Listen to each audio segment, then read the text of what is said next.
Hello, எல்லோரும் எப்படி இருக்கீங்க? நல்லா இருக்கீங்கன்னு நம்புகிறேன். இந்த வாரம் நம்ம ஒரு ராகியும் கொள்ளும் வச்சு ஒரு தோசை செய்யலாமா? அதுக்கு என்னென்ன தேவைப்படும் பார்த்துட்டு வந்துடலாம். அதுக்காக ஒரு மிக்சிங் பவுலில் 1 கப்பு ராகி, 1/4 கப்பு கொள்ளு, 1 டீஸ்பூன் வெந்தயம், 2 டேபிள் ஸ்பூன் ஜவ்வரிசி எல்லாத்தையும் போட்டு நல்லா வாஷ் பண்ணி ஒரு 3-4-5 தடவை வாஷ் பண்ணி எடுத்துகிட்டு கொண்டு வரேன். பாருங்கள், இதை வந்தாச்சு. இதில் தேவையான அளவுக்கு தண்ணி ஊற்றி நம்ம ஒரு 8 மணி நேரம் ஊறணுங்க. ஏன்னா மில்லட்ஸ் எல்லாம் 8 மணி நேரம் ஊறணும் கண்டிப்பாக. இருக்கட்டும். பாருங்கள், 8 மணி நேரம் ஊறின பிறகு எல்லாம் நல்லா பந்தாக வந்திருக்குது. நல்லா ஊறி இருக்குது பாருங்கள். இனி இதை நம்ம அரைச்சி எடுத்துடலாம். வேணும்னா நீங்கள் கிரைண்டரில் போட்டு அரைச்சிக்கலாம். நான் இப்போ மிக்சியில் தான் போட்டு அரைக்கிறேன். 2 பேட்சாக அரைக்கணும். ஃபஸ்ட்டு பேட்ச் அரைக்கிறேன். பாருங்கள், நல்லா ஸ்மூத் பேஸ்ட்டாக அரைச்சிருங்க. ஏன்னா ராகியோட தோல் இருக்கிறதுனால கொஞ்சம் சவுச்சவுன்னு இருக்கும். அது தெரியாமல் இருக்கிறதுக்கு நல்லா அரைச்சிடணும்.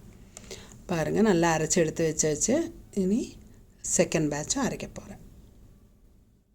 இது பாருங்கள், அரைச்சாச்சு. அதையும் எல்லாம் ஒன்றா ஊற்றி அது கூடவே 1 டீஸ்பூன் உப்பு போட்டிருக்கேன். உப்பும் போட்டு நல்லா அரைச்சி கலக்கி எடுத்துக்கலாம். உப்பு நல்லா கரையும் போது மிக்சி ஜாரில் கொஞ்சம் தண்ணி ஊற்றி, நான் எப்படியும் தோசை தான் ஊற்ற போகிறேன், அதனால் கொஞ்சம் நிறையாவே தண்ணி விட்டு கலக்கிறேன். பாருங்கள், உப்பும் நல்லா கரைஞ்சி வந்திருக்கும். பாருங்கள், இது இனி ஒரு மினிமம் 6 மணி நேரமாவது புளிக்க வைக்கணும். பாருங்கள், நல்லா கரைச்சாச்சு.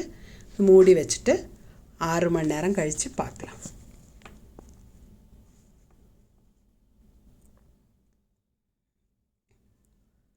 பாருங்கள், 6 மணி நேரத்தில் நல்லா பொசு பொசுன்னு வந்திருக்கு. இதை வச்சு தோசை ஊற்றிட வேண்டியது தான். இட்லி வேணாலும் இட்லி செய்யலாம். நான் இப்போ தோசை தான் ஊற்ற போகிறேன்.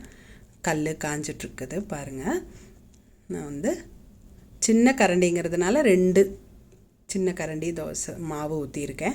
நல்லா தேய்ச்சி விட்டுட்டு மூடி வச்சுருங்க. மூடி வைக்கலைன்னா மேலே ஒரு மாதிரி பவுடர் வந்த மாதிரி இருக்கும். அது இல்லாமல் இருக்கிறது தான் மூடி வச்சுருக்கேன். ஒரு நிமிஷம் இல்லைன்னா 1.5 நிமிஷம் ஊறின மூடி வெந்த பிறகு கொஞ்சம் நெய் விட்டுருக்கேன். நீங்கள் வேணால் நெய் விட்டுக்கலாம், இல்லைனாலும் அவாய்ட் பண்ணிக்கலாம். பாருங்கள், நல்லா வெந்து வந்துடுச்சு. கொஞ்சம் தொளன்னு இருக்கும் இந்த தோசை.